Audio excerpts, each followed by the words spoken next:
Есікті теппе. Есік үйдің шекарасы. Шекараны тепкен берекенде тебет. Үйге кіргенде ашумен емес, ниетпен кір. Бізге болмайды деді. Бос бесікті тербетпе. Бесік өмірдің бастауы. Жаныңдағы қуатты босқа шашпа.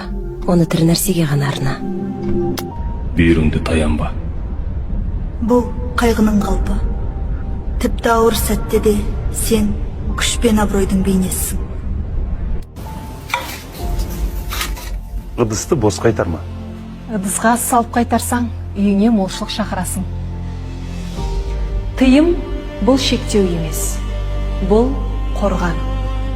Дәстүр бұл кісен емес. Бұл қанат. Қазақтың тыйым сөздері.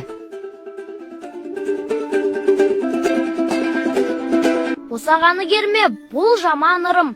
Үйдің құты қашады. Тізенді құшақтама, бұл жаман ырым. Жалғыз қаласың.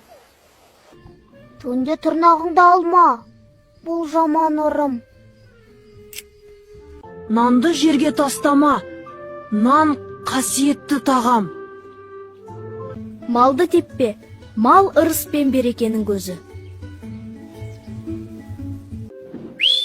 Үйде ысқырма, үйден ырыс кетеді.